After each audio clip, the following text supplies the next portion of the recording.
I believe that if you give people sound scientific information and they begin to learn that information, every time they learn something new, there's new synaptic connections that are forged in their brain. That's what learning is.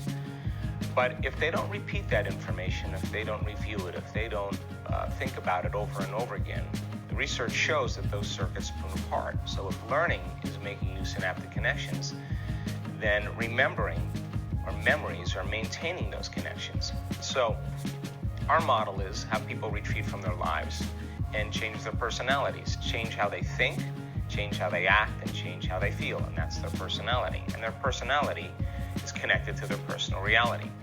So once they learn that vital information, if they can't turn to the person next to them and explain it, then that model of understanding isn't wired in their brain. But if they can explain it, they begin to build the model of understanding that begins to install the neurological hardware in their brain in preparation for the experience. And the more they understand what they're doing, and the more they understand why they're doing it, the how gets a lot easier. So once they have that model clear in their mind, if I can set up the conditions in their environment and give them the proper instruction, if they can get their behaviors to match their intentions or their actions equal to their thoughts, if they can get their mind and body working together, they're going to have some type of physical transformation.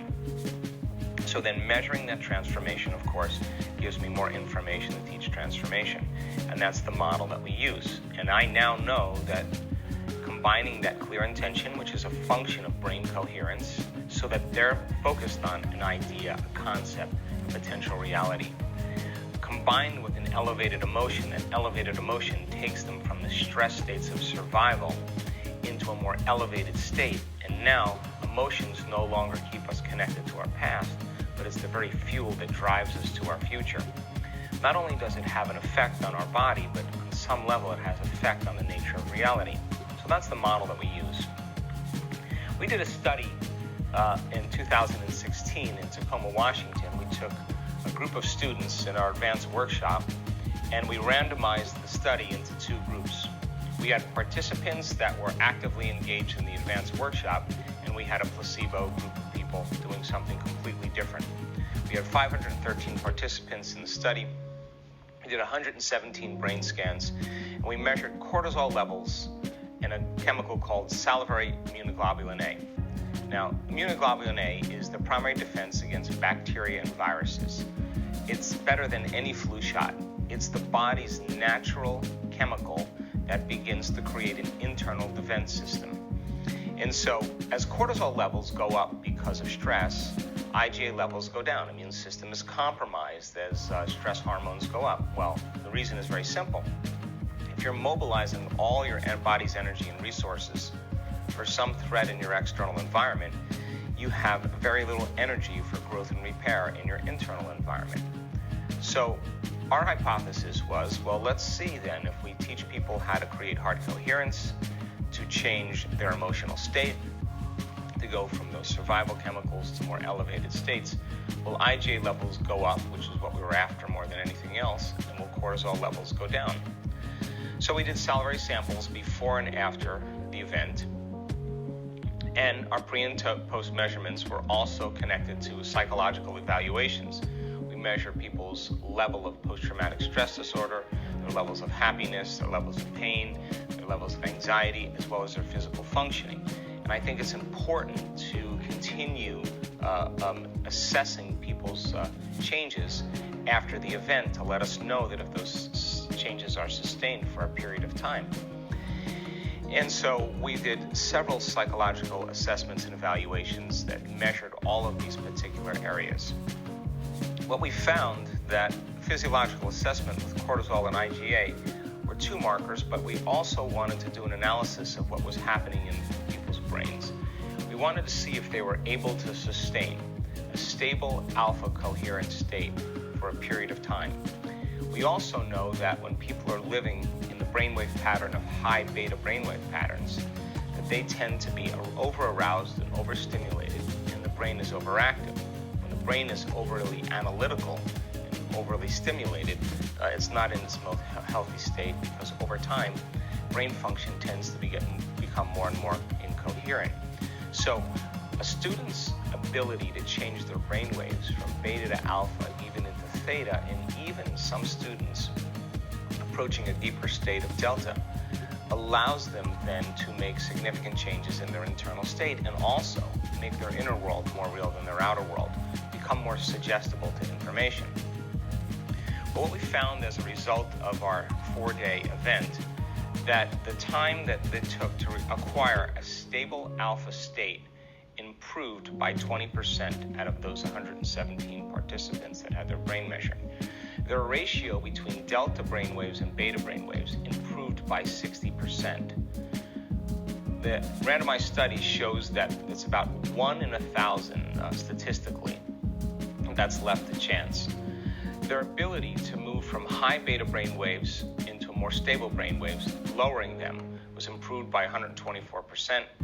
They increased their ability to sustain a coherent alpha brainwave state by 149%. That's pretty significant. Cortisol levels dropped to some degree, but their IgA levels, their immune function, went up almost 50%. Now, genes make proteins, and proteins are responsible for the structure and function of your body. So they used to say that genes create disease. We know that's not the truth anymore. And now research shows that it's the environment that signals the gene that begins to change our genetic expression. But emotions are the end product of experiences in our environment. So then when a student begins to embrace an elevated emotion, they're actually signaling the gene ahead of the environment, because when we're talking about the environment, we're talking about the outside of the cell, which is still the inside of the body. So when a person then begins to create an elevated state, their body, as the unconscious mind, is beginning to believe it's living in a new environmental condition, because it does not know the difference between what's happening in their outer world and what's happening in their inner world. It's exactly the same. So in 4 days, we upregulated genes to promote health in our immune system, and the emotions of gratitude, the emotions of love, the emotions of care and kindness and appreciation and inspiration tend to be those elevated emotions that actually heal us.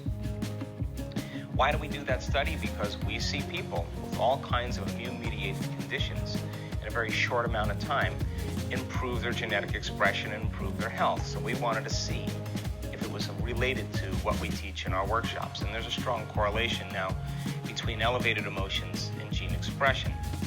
We also had another study in Tampa in 2017 of this year, where we did an advanced workshop and we measured gene expression once again. We measured thousands of genes, and we took people once again, retreated them from their lives. We asked them then to begin to change their internal states. Meditation was the model that we used, but we did 4 types of meditations. We did sitting meditation, we did a standing meditation, we did a walking meditation, we did a lying down meditation. All of those different meditations were to be able to regulate a state, begin to make it more natural and more of a habit.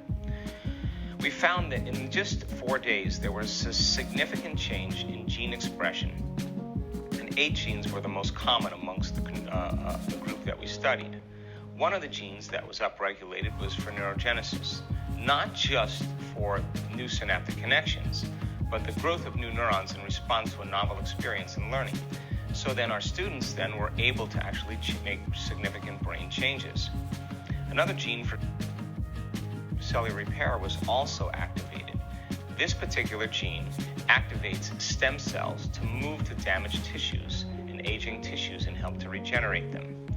A gene for oxidative balance, for free radical scavenging. Of course, oxidative balance has everything to do with anti-cancer, anti-aging, anti-heart disease, anti-stroke, anti-neurodegenerative, anti-inflammatory, antimicrobial.